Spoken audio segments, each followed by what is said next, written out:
ভারতের অপারেশন সিন্দুর এবং পাকিস্তানের অপারেশন বুনিয়ানুন মারসুস নিয়ে রোববার ব্রিফিং করে ভারতের প্রতিরক্ষা মন্ত্রণালয়।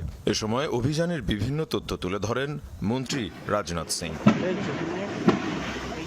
ব্রিফিংয়ে ভারতীয় প্রতিরক্ষা মন্ত্রী বলেন, দেশটির সামরিক বাহিনীর সফলতা কাশ্মীর থেকে রাওয়ালপিন্ডি পর্যন্ত কাঁপিয়ে দিয়েছে। অভিযানে জঙ্গিদের কঠোর জবাব দেওয়া হয়েছে বলেও দাবি করেন তিনি। অভিযানে আমরা আমাদের সীমা লঙ্ঘন করিনি, তাতেই আমাদের গর্জন রাওয়ালপিন্ডি পর্যন্ত কাঁপিয়ে দিয়েছে। যারা আমাদের নারীদের বিধবা করেছে, আমরা সেসব জঙ্গিদের কঠোর জবাব দিয়েছি। আর ব্রহ্মোস দিয়ে হামলা করে আমরা আমাদের শক্তিমত্তা শত্রুদের জানান দিয়েছি। उरी की घटना के बाद देखा। এর আগে লাইন অফ কন্ট্রোলে যুদ্ধবিরতি ভঙ্গের পাল্টাপাল্টি অভিযোগ আনে ভারত পাকিস্তান।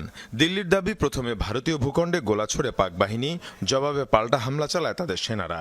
এর জেরে অমৃতসরে রাতভর রেড অ্যালার্ট জারির পর সকালে তা তুলে নেওয়া হয়। যুদ্ধবিরতি লঙ্ঘনের প্রতিটি ঘটনাতেই নজর রাখছে দিল্লি, প্রেস ব্রিফিংয়ে জানিয়েছেন দেশটির পররাষ্ট্র সচিব।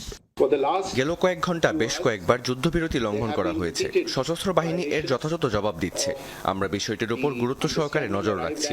সেই সাথে পাকিস্তানকেও বিষয়টি সমাধানে দ্রুত এবং দায়িত্বের সাথে পদক্ষেপ নেওয়ার আহ্বান জানাচ্ছি।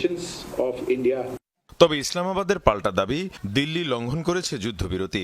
পাকিস্তানের পররাষ্ট্র মন্ত্রণালয়ের বিবৃতিতে বলা হয়, শর্ত মানতে প্রতিশ্রুতিবদ্ধ তারা।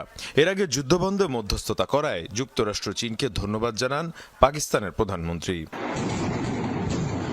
4 দিনের পাল্টাপাল্টি সংঘাতের পর শনিবার যুক্তরাষ্ট্রের মধ্যস্থতায় যুদ্ধবিরতি কার্যকর করে দুই প্রতিবেশী, যাতে সহায়তা করেছে 30টিরও বেশি দেশ। সোমবার এই ইস্যুতে আবারও আলোচনায় বসার কথা ভারত পাকিস্তান